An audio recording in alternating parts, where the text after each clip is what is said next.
Awitin po natin ang awit ng pastor.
Isang mapagpalang umaga po, Ama. Ama, narito po ang iyong mga lingkod na iyong pinili, hinubot sa bunto ng karamihan, upang magpuri, sumamba, dumakila sa iyong pangalan, sa Espiritu at katotohanan. Tunay nga po, Ama, ang kami nagkasala, nagkamali at nagkulang, maging ito'y sa isip, sa salita at sa gawa. Patawad po, Ama, patawad. Ama, maraming salamat sa buhay na may kaagipat na kalakasan, sa gabay at patnubay, sa mga pagsubok, sa mga problema at kasakitan. Ama, hinihiling po namin na i-bless mo ang bawat isa na iyong gagamitin sa gawain na ito. Ilukob mo ang taluktok ng aming ulo hanggang sa dulo ng aming talampakan ang iyong banal na espiritu, lalo-lalo na espiritu ng karunungan, upang anumang po ang aming sasabihin, naaayon po lamang sa iyong kalooban. Ama, ikaw po ang magsalita sa bawat isa sa amin, upang ikaw po ang aming itaas, hindi po ang aming mga sarili. Ama, mga kapatiran na wala pa rito sa gawain, hawiin mo ang kanilang daraanan upang makarating po sila rito ng mapayapa. Yes, Lord. Ama, hinihiling din po namin ang mga kapatiran na may mga karamdaman, maging ito sa loob, sa labas ng paggamutan. Patuloy mo po silang patungan na iyong mapagpalang kamay para sa kanilang lubusan na kagalingan. Amen. Maraming salamat po, Ama. Maraming po salamat. Ito po ang samot dalangin namin sa pangalan na iyong bugtong na anak, na aming Panginoon Jesucristo, ay saan ang kabanal-banalang Espiritu Santo. Alleluia, Alleluia, Alleluia. Ama, awitan ang panalangin, awitin panalangin. Jesus, we adore.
Luwalhati sa Ama, sa Anak, at kay Espiritu Santo. Kapara sa una ngayon, magpakailanman, magpasa walang hanggang siya nawa. Tayo po lahat. Luwalhati sa Ama, sa Anak, at Espiritu Santo. Kapara sa una ngayon, magpakailanman, magpasa walang hanggang siya nawa. Sa ngalan ng Ama, ng Anak, ng Espiritu Santo. Amen.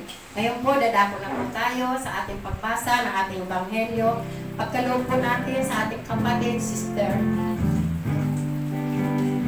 Cherry.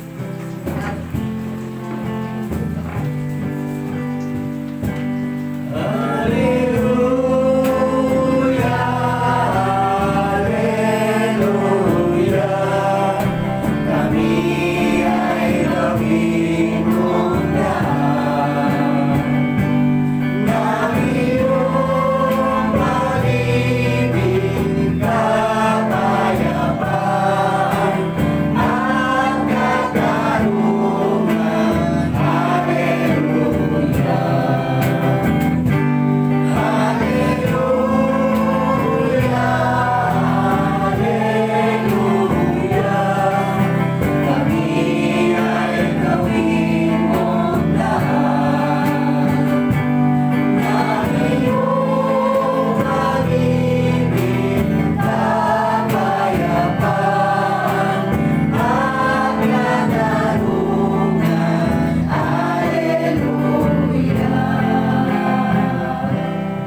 kapayapaan ng ating Panginoon. Amen. Ang mabuting balita ayon kay San Marcos. Puri sa iyo, Panginoon.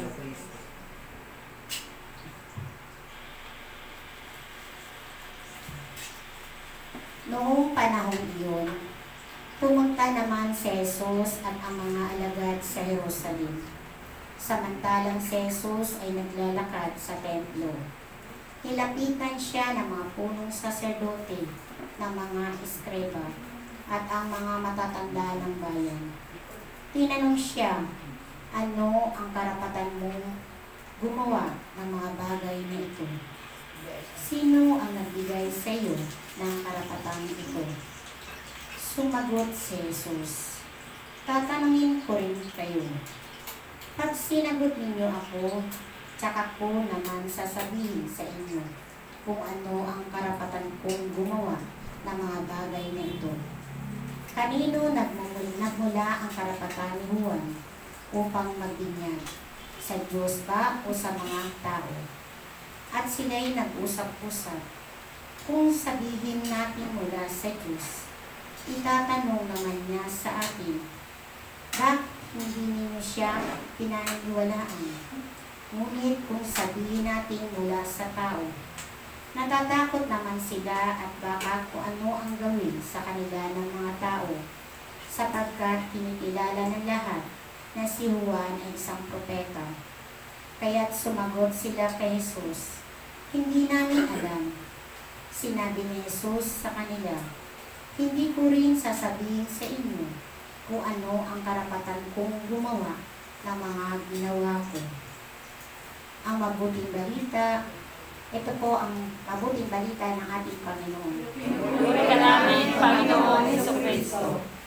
Palakpakan po natin ang ating Diyos na buhay. Isang mapagpalang umaga po sa ating Diyos Ama, Diyos Anak, Diyos Espiritu Santo, at sa ating mahal na Ina, Mama Mary, sa mapagpalang umaga po, at sa ating lahat po na narito sa ating templo, sa ating piging, ay pinagkaloob ng ating Panginoon sa mapagpalang umaga po sa ating lahat. Sa mapagpalang. Palakpakan po natin ang ating Diyos na buhay. Ganon din po sa lahat ng mga nanonood, na live sa kanilang tahanan, isang mapagpalang umaga po sa inyo. Ito nga po ang sinasabi ng ating Panginoon, ano ang karapatan mong gumawa ng mga bagay na ito? Tinuligsan ni Jesus ng mga pinuno ng bayan dahil sa inggit. Yun nga po, no? Inggit ang umiiral sa mga tao. Ngunit alam ni Jesus na sumasa kanya ang banal na espiritu, kaya hindi niya hinayang makahadlang ang mga kalaban sa pagpapalaganap niya.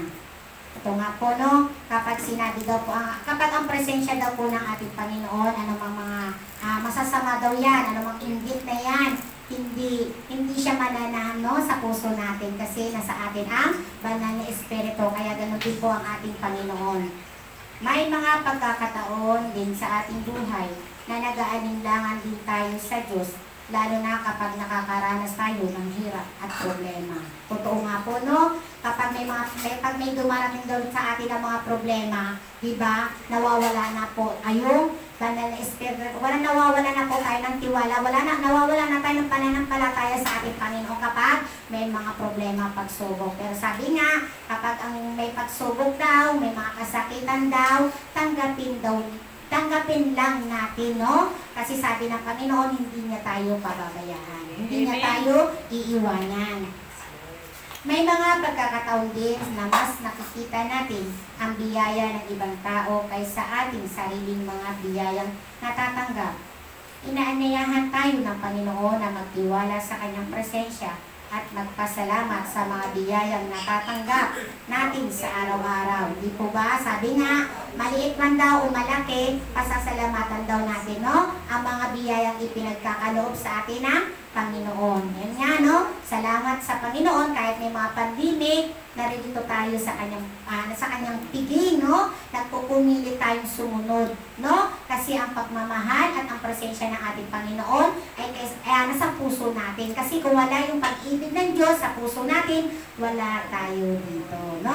Kaya patuloy tayong maglingkod sa ating Panginoon. Mula noon hanggang ngayon, patuloy pa rin ang kapangyarihan at presensya ng Diyos na gumagabay sa lahat na tumatanggap at nananalig sa kapangyarihan ng Panginoon. Palakpakan po natin ang ating Panginoon. Kaya masabi na, naririto, no?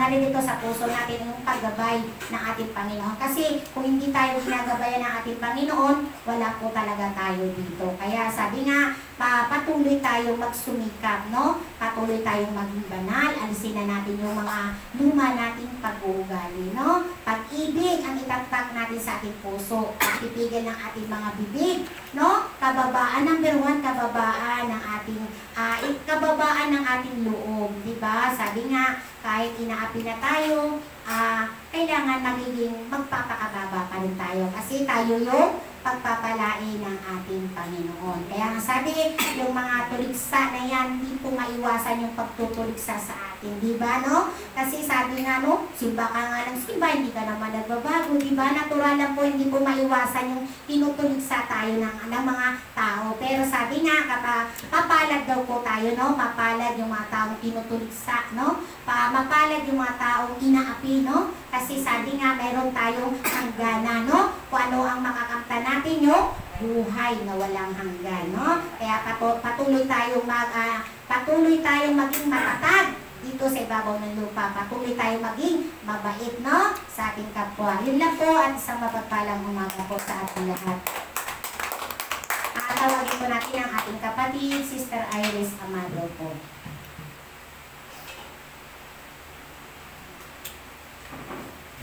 Awitin po natin, He will carry you.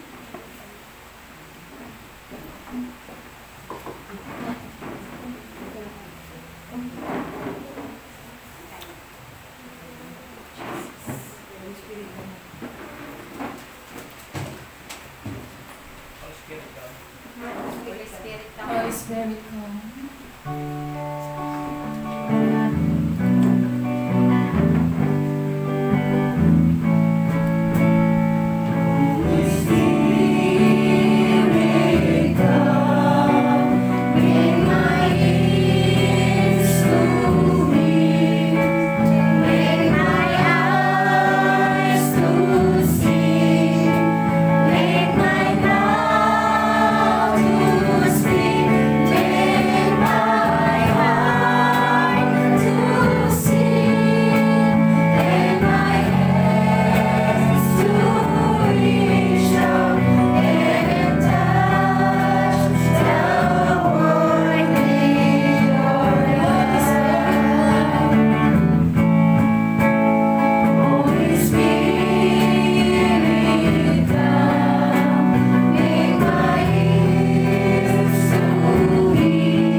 Santo, Kapara sa unang-una, ngayon, magpakailanman, magpasawalang hanggan. Siya nawa. Luwalhati sa Ama, sa Anak, sa Espiritu Santo. Kapara sa unang-una, ngayon, magpakailanman, magpasawalang hanggan. Siya nawa. Sa isang tinig, Luwalhati sa Ama, sa Anak, sa Espiritu Santo, kapara sa unang-una, ngayon, magpakailanman, magpasawalang hanggan. Siya nawa. sa ngalan ng Ama, ng Anak, na Espiritu Santo. Sa mapagpalang araw mo sa ating Diyos sa buhay, sa ating mahalin ng Birhen Maria, at kabalbalan ng Espiritu Santo, muli po sa aking mga kapatiran sa pananampalataya na nandito ngayon sa lahat na nanonood sa kanilang mga tahanan. Isang mapagpalang araw po sa ating lahat. Sa ating po elder na si Brother Tony Dapes, sa ating spiritual director, Reverendo Father Melvin Castro, sa lahat-lahat po na nakikinig sa salita ng ating Panginoong Hesukristo. Isang mapagpalang araw po sa ating lahat. Harinawa ang Diyos ay patuloy niya tayong pagpapalain, patuloy niya tayong gabayan at iingatan, at patuloy niya tayong pagkakalingin sa ating mga karamdaman at kasakitan. Purihin natin ang ating Panginoong Diyos sa buhay. Ang ating pong topic sa araw na ito, mga kapatid, kaloob ng Diyos ang liwanag at ang kaharian ng langit. Ang pag-akyat sa langit ng ating Panginoong Hesukristo, isa sa mahalagang pangyayari na tinatawag na history of salvation. Isa sa landmark. Ang pag-akyat sa langit ni Jesus, hindi po matatawag na good vibe celebration, farewell event ni Jesus. Ang katotohanan, isa sa kagalakang nangyari sa buhay ni Jesus at sa buhay ng simbahan. Bakit po? Una sa lahat, ang pag-akyat sa langit ng ating Panginoon Jesucristo at ang kanyang pag-upo sa kanan. Basahin natin ang Marcos 16 verse 19. Ito ang kanyang sinasabi. Pagkatapos niya magsalita sa kanila, ang Panginoong Hesus ay inakyat sa langit at umupo sa kanan ng Diyos. Ang salita ng Diyos. Salamat sa Diyos. Ito po ang kahulugan, is the enthronement of Jesus. Pero bago pa si Jesus umakyat sa langit, sinasabi na ni Jesus sa kanila, humayo kayo at ipalaganap ang mabuting balita, magandang balita sa lahat ng tao. Ang sinumang sumasampalataya at magbautismohan ay maliligtas, ngunit ang hindi sumasampalataya ay paparusahan. Humayo nga ang kanyang mga alagad, mga kapatid. Tinutulungan sila ng ating Panginoon Jesucristo sa kanilang mga gawain sa pamamagitan ng patnubay na pinagkakaloob sa atin ng ating Panginoon Jesucristo. Purihin natin ang ating Panginoon Diyos sa buhay. The man Jesus, siya pinili sa kaluwalhatian sa langit. Siya ay tunay na Diyos at tunay na tao. Ang kanyang pagiging tao, ang niluwalhating pag-akyat sa langit at pagbubuo sa kanan ng Diyos, nangangahulugan na siya ay nagbahagi sa kaluwalhatian sa kapangyarihan na may otoridad sa Diyos. Kaya po ang pangyayari sa buhay ni Kristo ay napakahalaga. Gawa 1, verse 1 to 2. Ito ang kanyang sinasabi.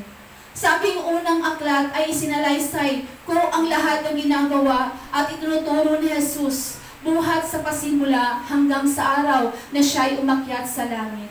Bago siya umakyat sa pamamagitan ng kapangyarihan ng Espiritu Santo, ang nag-iwan siya ng mga bilin sa kanyang mga apostol na kanyang hinirang ang salita ng Diyos. Salamat sa Diyos. At ang sinabi ng ating Panginoong Jesucristo na hintayin ninyo ang ipinangako ng Diyos amang nasa langit. Ito po ang kanyang sinasabi sa Gawa 1 verse 5. Si Juan ay nagbabautismo sa tubig, ngunit di magtagal at babautismohan kayo sa Espiritu Santo, ang salita ng Diyos. Salamat Ang sa Diyos. Espiritu Santo, ang siya'y katlong persona sa Santissima Trinidad. Ang unang binibigay na regalo sa ating Panginoon Jesucristo sa kanyang mga alagad, sa mga biyaya, sa pagbibigay sa kanila ng kaliwanagan. Ngunit sinasabi, may kondisyon ng ating Panginoon Jesucristo na winika po niya na kailangan akong aalis. Kung hindi ako aalis, hindi papatnubay sa inyo ang Espiritu Santo. Amen? Amen. Na kailangan Jesus na umalis. Nangangahulugan pala, mga kapatid ko, sa pananampalataya na ang bunga ng Espiritu Santo is the Paschal mystery of our Jesus Christ. Na kailangan si Jesus ay mamatay, na kailangan niyang muling mabuhay nang sa gano'n sa kanyang pag-akyat sa langit. Paparito ang magbibigay ng patnubay na walang iba kundi ang Espiritu Santo. Purihin natin ang ating Panginoon Kristo. Ang simbahan ay katawan ni Kristo, ang Espiritu Santo at kanyang kaluluwa ng nagpakabuhay, na lumaganap upang magbibigay buhay, upang mag-i-encourage sa bawat isa sa atin, sa bawat mananampalatayang Kristiyano. Amen? Purihin natin ang ating Panginoon Diyos sa buhay. Ang pagkilos sa Espiritu Santo, ginagawa ito ni Jesus, ginagawa sa matagal ng panahon. Nagawa ngayon, nagiging actualized, dumating ang kaligtasan ni Kristo sa atin at hanggang sa kauli-hulihan. Ibang yugto sa mundo dahil sa Espiritu Santo, nandito ang mananampalataya. Kahit hindi mananampalataya, mananatiling ala-ala ang kaligtasan ni Kristo. Hanggang ngayon ay ginagawa ni Jesus para sa ating kaligtasan. Mahalaga sa atin na bukas ang ating puso, na bukas ang ating isipan sa pagtanggap ng Espiritu Santo ng ganun. Makakaunawa tayo at makikita natin kung gaano kaganda ang katuruan ng ating Panginoong Jesus na buhay. Amen? Purihin natin ang ating Panginoong Diyos sa buhay. John 16 verse 17. Ngunit pagdating na Espiritu Santo ng katotohanan, papatnubayan niya kayo sa buong katotohanan.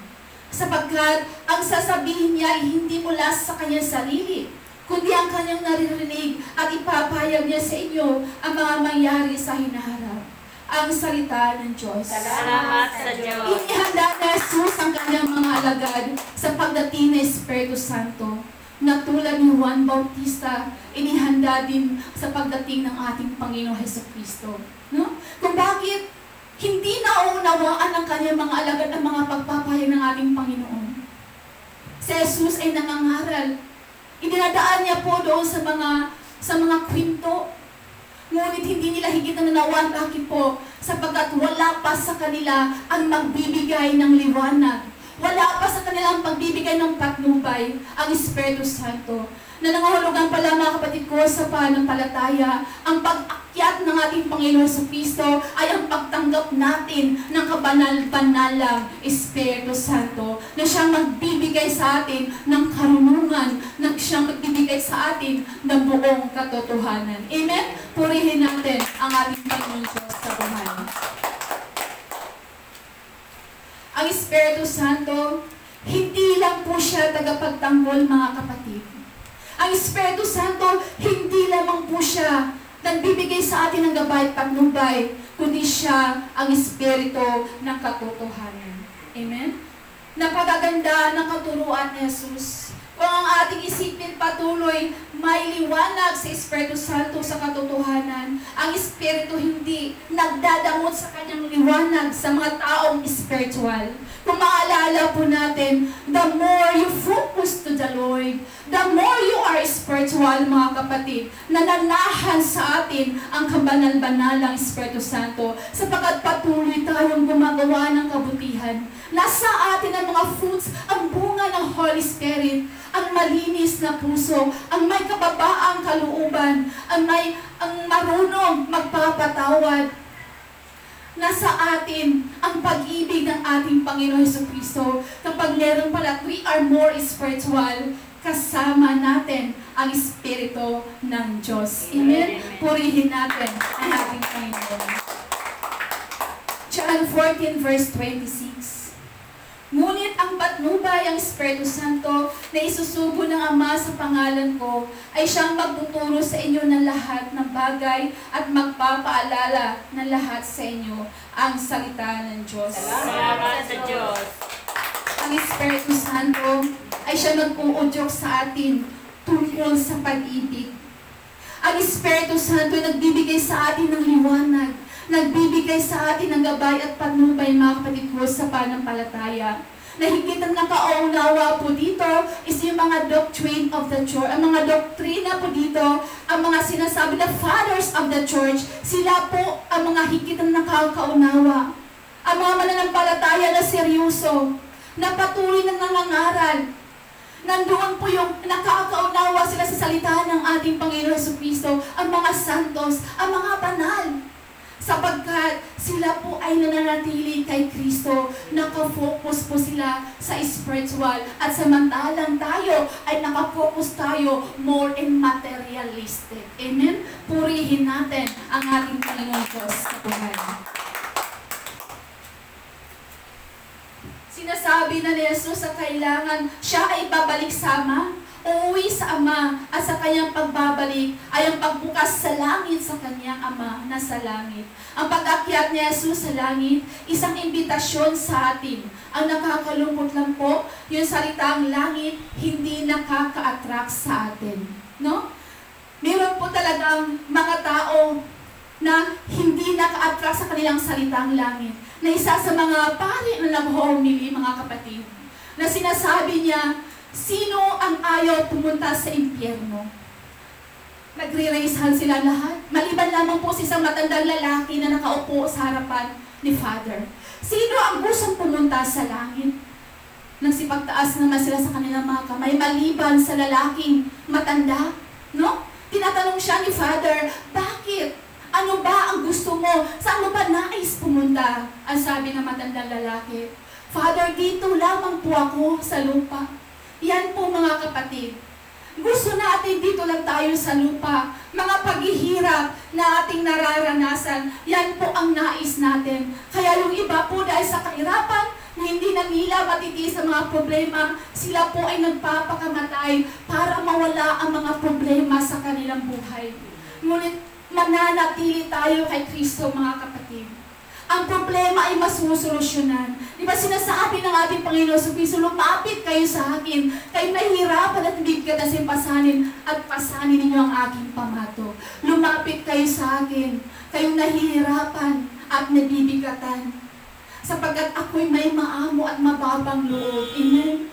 Nandiyan ang ating Panginoon Jesucristo, at huwag tayong magmamatigas. Basahin natin ang Marcos 6 and verse 14.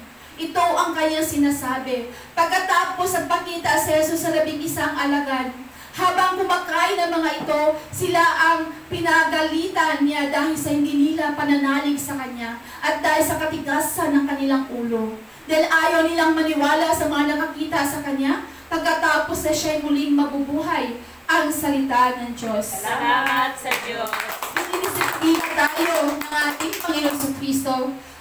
Ang petition ng ating Diyos, the petition of Father na tayo ay sumunod sa Kanya upang magalak tayo kasama ang Diyos. Sa gayon, malagay po ang ating puso sa mga pangarap at minitiin natin na walang ibang gusto natin makamit ang buhay na walang hanggan. Mga pagtitiis, mga paghihirap sa buhay, mga kapatid.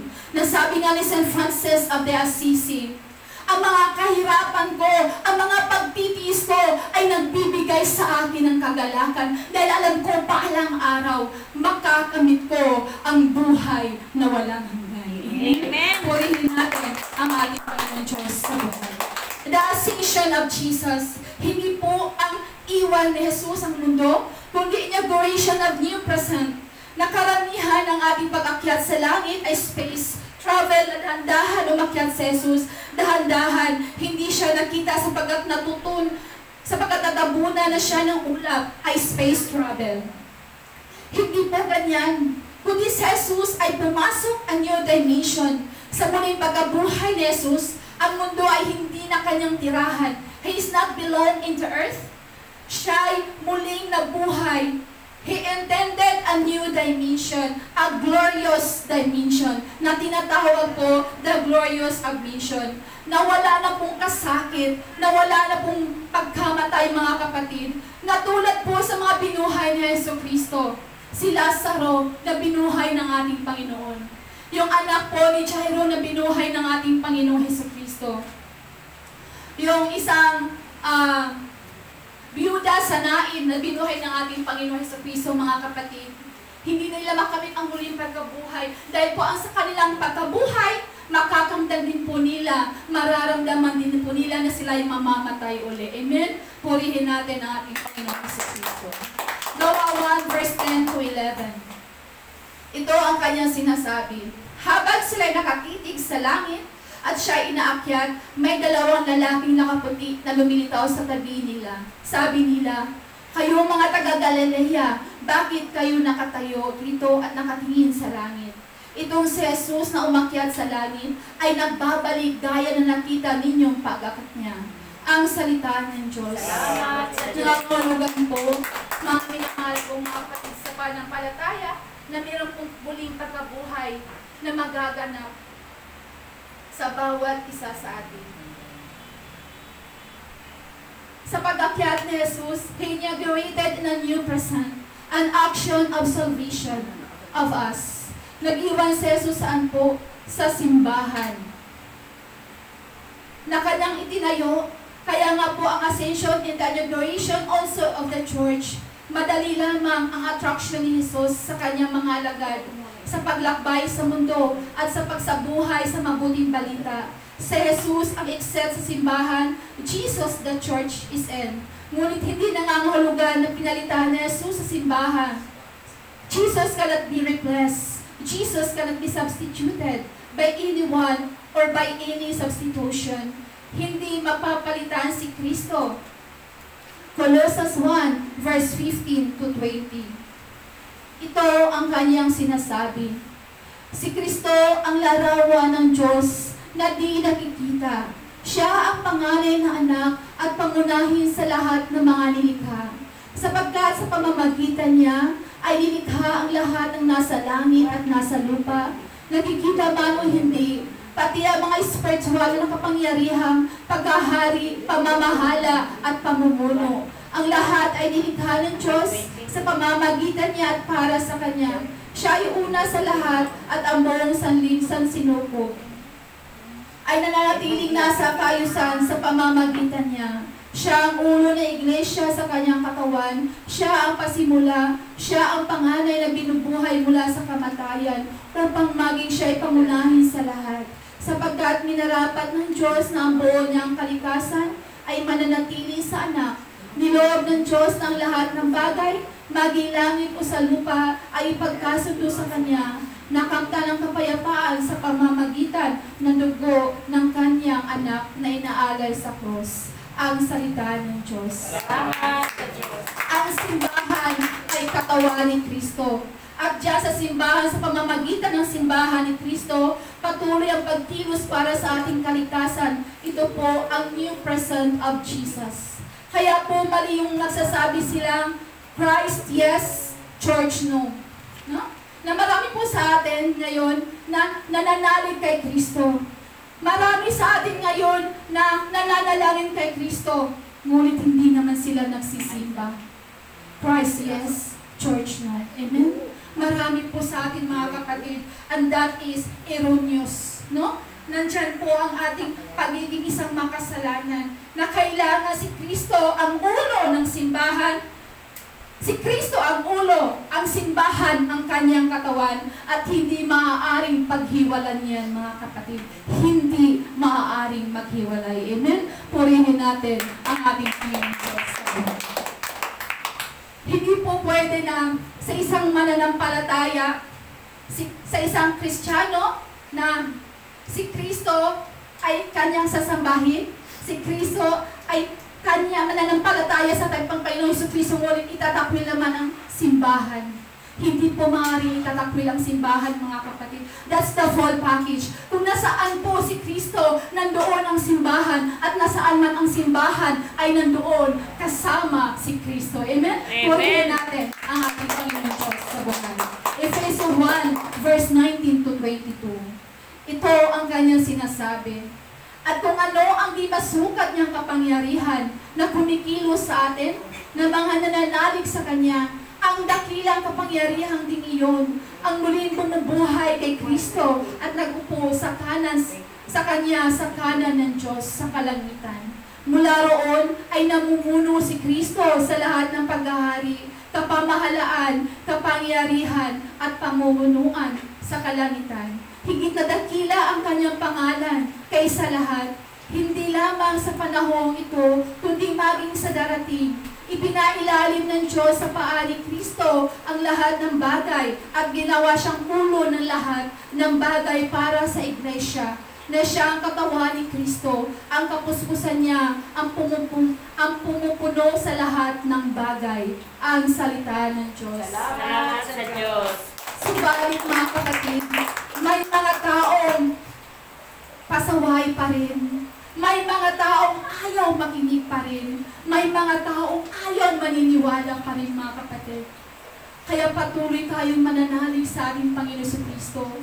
Sa ating panalangin, nabinikan ng ating Panginoon Kristo kapag kayo ay manalangin, kailangan kung patatawarin niyo ang mga taong nagkakasala sa inyo upang patatawarin kayo ng Diyos amang nasa langit. Amen? Upang ang ating mga kailangan sa ating Panginoon Kristo ay patuloy nating matatanggap mga kapatid. Sapagkat mga kapatid ko, sa pananampalataya kapag tayo ay wala sa ating Panginoon Kristo, wala sa atin ang kabalbanal na Espiritu Santo, wala sa ating pag-ibig, so iba ang naninirahan sa atin. Meron tayong tatlong espiritu. Una, Spirit of Jesus. No?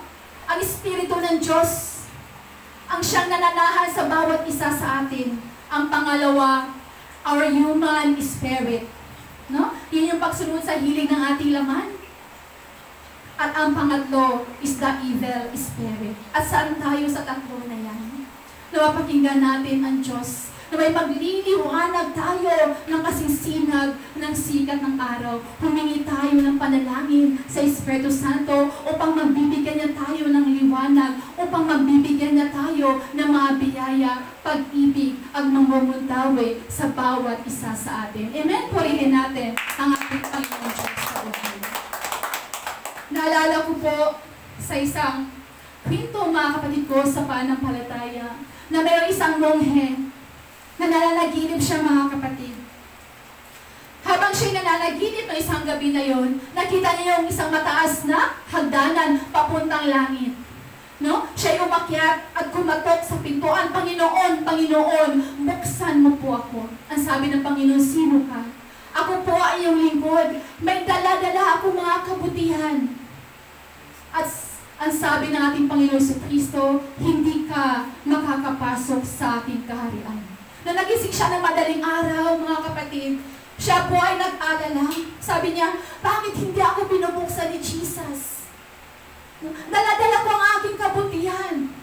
So next day na naman, next night na naman sa kanyang pagtulog, nananaginip na naman siya mga kapatid. At yun pa rin ang kanyang panaginip, no? Napakataas na hangganan, siya'y umakyat, siya'y kumatok, Panginoon, Panginoon, buksan mo po ako. At ang sabi ng Panginoon, sino ka? Ako po ang iyong lingkod, may dala-dala akong mga pagsasakripisyo. Ngunit ang sabi ng Diyos, hindi kita kilala. Pangatlong gabi, siya muli nananaginip mga kapatid. At sa kanyang panaginip, umakyat na naman siya doon sa langit at kumatok, Panginoon, Panginoon, buksan mo po ako. Sino ka? Ako po ang iyong lingkod. Wala na po akong dala. At anong sabi ng ating Panginoon? Halika, tuloy ka sa ating kaharian. Yan po ang nais ng ating Panginoon sa Kristo. Na wala tayong dadalhin. Na kahit mga problema, kahit kayamanan, anong sabi natin, Panginoon, mag-intok tayo ng kayamanan ng panlangit, hindi kayamanan ng panlupa. Amen? Purihin natin ang ating Panginoon Diyos sa buhay. Na sinasabi ng ating Panginoon sa Kristo sa Lucas 18 verse 18 to 20, may isang pinuno ng bayan na tanong kay Jesus, mabuting guro, ano po ba ang dapat kong gawin upang makamtan po ang buhay na walang hanggan? Sumagot si Jesus, bakit ba ako tinatawag na mabuti? Ang Diyos lamang ang mabuti. Alam mo ang mga utos, huwag kang mangangalunya, huwag kang papatay, huwag kang magnakaw, huwag kang talagang saksi para sa kasinungalingan, at igalang mo ang iyong ama at ina. Ang salita ng Diyos. Salamat sa Diyos. At ang sabi ng lalaki, tinutupad ko na yan, Panginoon, ang Diyos. Nakikita, tinututukan ng Diyos ang kanyang mga mata. No? May kulang pa sa kanya, ano yun mga kapatid? Ano sinasabi natin, Panginoon, ipagbili mo ang iyong kayamanan at ibahagi mo sa mga dukha. Yan ang nais ng ating Panginoon sa bawat isa sa atin. Na handa tayong magbahagi. Na handa tayong magbigay sa Diyos at sa ating kapwa. Kapag tayo pala ay sumunod sa ating Panginoong Jesucristo, mga kapatid, ang Diyos ay nakatingin sa atin, nakatitig sa atin na maibigin. Amen? Purihin natin ang ating Panginoong Diyos sa buhay. Meron pa akong dapat panilay-nilayan sa mga kaugalian na meron din po tayo. Isa sa mga kaugalian na meron si San Isidro, mga kapatid. Ang dapat natin panilay-nilayan na katangian, number 1 po, is simpleng tao. Simpleng tao. Kapag sinasabi natin simpleng tao, nandun po yung taong handang nakikinig, taong masunurin, taong may mababang kalooban, may malalim na pananampalataya sa ating Panginoong Jesucristo. Na hindi po sa atin importante at mahalaga na tayo ay may pinag-aralan, na tayo ay college graduate.